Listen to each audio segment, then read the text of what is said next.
Hello, my name is Mr. Barlow, and welcome to our history learning question for today. Why was there an increase in the fear of witchcraft in the 17th century? Give me a date in the 17th century, and it's any time in the 1600s. That's about 400 years ago. As a starter, please now click onto the hyperlink underneath Do It Now and watch a short, entertaining clip from the Horrible Histories Slimy Stewart's collection. As you are doing so, try to think of three or more adjectives, that's describing words to me and you, to describe someone many in the 1600s might have thought of as witch-like. Now stop me for a minute and record those three or more words. You might have recorded characteristics such as old, ugly, woman, alone, cat, or warty. Now stop me again for a minute and have a go at the extension question to name one or more superstitions. Those are beliefs not based on science. There are almost too many superstitions to mention, but here are a few. It brings bad luck to walk under a ladder. Bad luck comes in threes. Break a mirror, that's 7 years bad luck. Don't put new shoes on the table. An itchy palm will get you some money. I can never remember whether it's the right one or the left one. And Friday the 13th is bad news. It falls on a Tuesday if you live in Spain. And one from around the world is that Russians believe that if a seagull poops on your head, then that is a sign of good luck. Now, at the bottom are some factors or some key ideas, reasons to consider why there was a rise in the fear of witchcraft. For example, the bloody Civil War, which was fought in the 1640s between the Royalists supporting Charles I versus the Roundheads supporting Parliament. Religion and superstition as a factor, the power of the church and its influence over ordinary people, money and the economy, changes of monarch and laws, and perhaps a new word for you is misogyny or misogynistic attitudes towards women, that is hatred towards women, and the role of the individual, which we're going to look at a case study of Matthew Hopkins, aka the Witchfinder General. What are we learning about? Well, just a reminder of the learning question, why was there an increase in the fear of witchcraft in the 17th century? Note, not an increase in witchcraft, because we all know witchcraft only exists on Halloween. What we're trying to discover is what were the factors that led to the increase in the fear of witchcraft in the 17th century. What's in it for me? Well, first of all, I hope you'll be able to define some keywords that you didn't know before. Second of all, you'll be able to explain the role of Matthew Hopkins in the witch craze. And thirdly, you'll be able to analyze the causes for the increase in belief in witches and boost your analytical skills. Now, how are we going to do this? Well, hopefully you'll listen to the rest of my presentation, and then you'll have a go at the accompanying PDF work booklet, which are photographed in the bottom right-hand corner of this slide.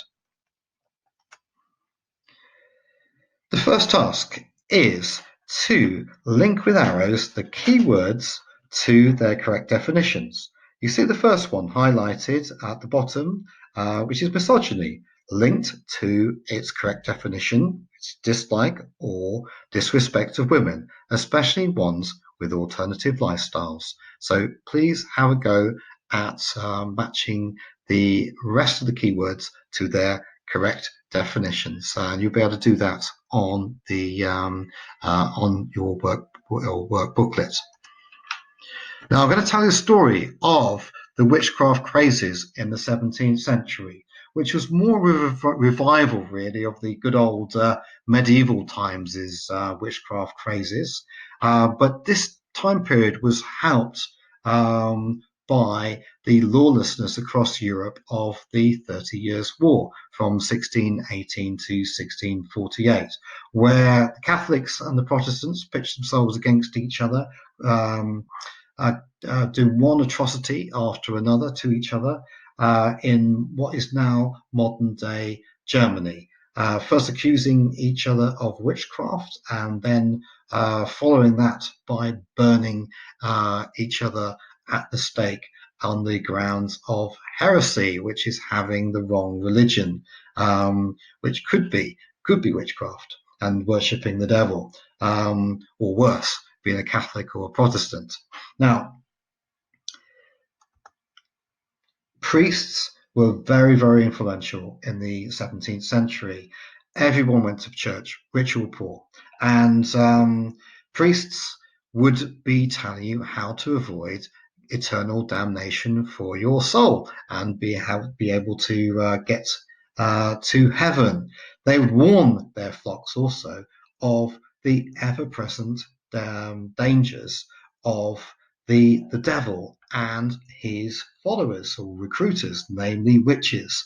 How to spot them? Well, they're all around us. They own cats. They are surrounded by birds. They enjoy the company of reptiles like newts, and they feed them with their own blood. They have birthmarks or moles where the familiars feed. Do you know anyone fitting that description? Well, in the picture, we see Matthew Hopkins, Witchfinder General, at the top witnessing the shocking scene of two old women surrounded by their familiars, given suspicious names such as Vinegar Tom the Goat. I can't read the rest, but they are definitely witches, and I hope the good general, as our top witchfinder, will take appropriate action against them. The Catholic Church was also waging a war on homemade remedies, probably cooked in a black cauldron with toads, eye of newt, tongue of dog, and fistfuls of hemlock poison. Who might create such concoctions? Well, women, of course, as carers for their family. There weren't doctors around, well, not qualified ones anyway, and it fell upon women to look after the health of the families. And often it was passed on from generation to generation knowledge of herbal remedies, using herbs such as belladonna, which numbs pain, cannabis, used from ancient Egyptian times as pain relief, and the use of things like hemlock for poison. Now, there are common ingredients in brews and ointments as medicines. Now, of course, it was women who were expected to produce such cures for these ailments as part of their housekeeping. Now, look at the photograph. It's a picture of St. Peter's Basilica, which is an important church and part of the Vatican City in Rome, Italy. Which important person lives and works in the Vatican? Well, the Pope, of course. Always a man, although we might have had a Pope Joan in medieval times, but she pretended to be a man, so I guess that doesn't count.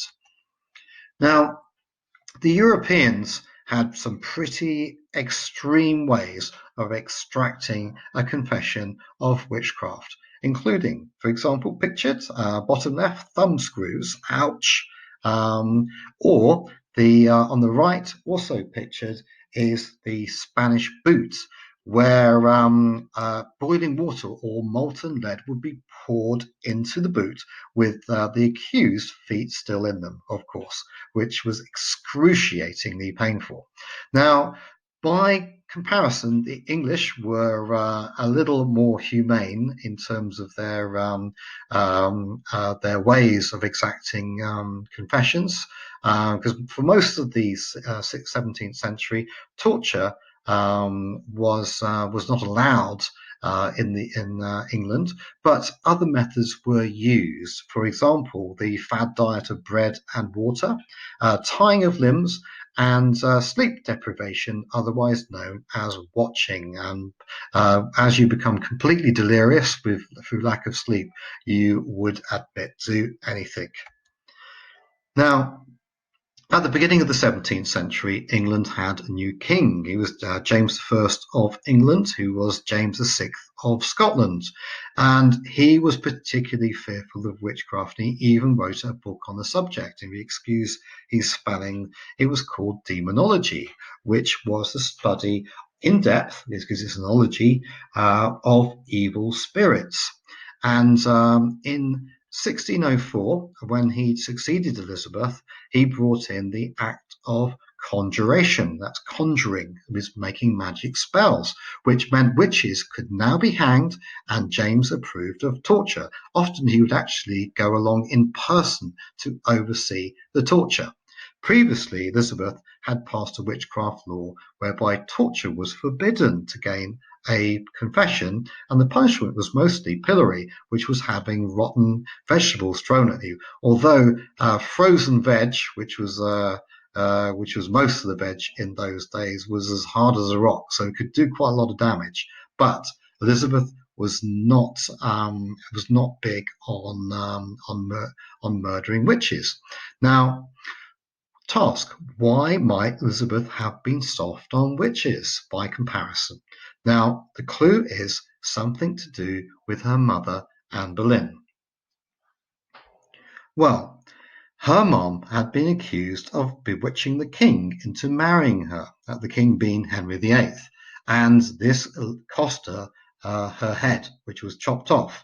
Ghastly, not something Elizabeth would have wished on anybody. So only pillory as a punishment was allowed.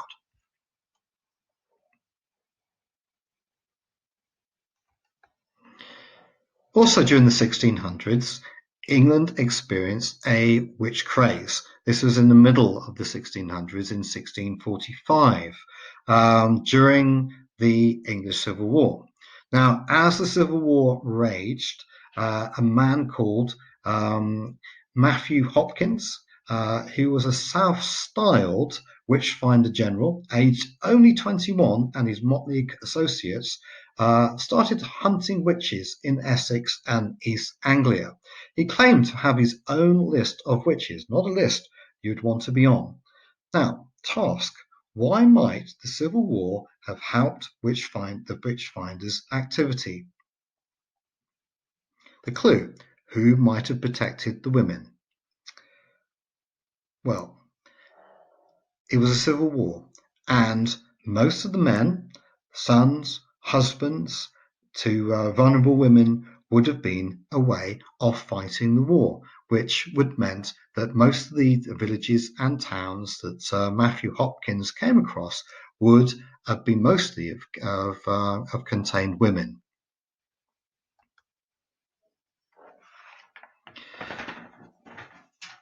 Fortunately, from 1650, we have the Enlightenment period, which really means the light bulb going on, where scientific discovery and outspoken philosophers, meaning lovers of wisdom, such as French Voltaire, English-born but American patriot Thomas Paine, and Mary Wollstonecraft, mother of Mary Shelley, who wrote Frankenstein, all put paid to such superstitions and as witchcraft, and in 1735 the Witchcraft Act made it a crime to accuse someone of being a witch.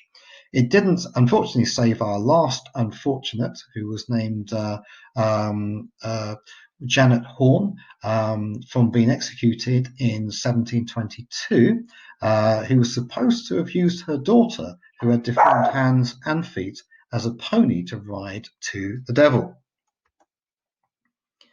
Now, you've got two options here. Either fill in the missing words from the witch craze information, or for a higher challenge, write a paragraph each for the years 1604, 1645, and 1735, and link in their importance to witchcraft.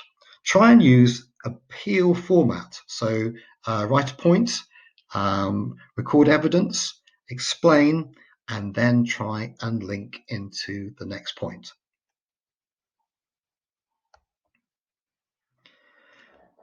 The case study of Matthew Hopkins, whose image we see as a wood carving, but it's most likely we don't know what he looked like at all, as having a portrait painted in those days was only for the extremely rich.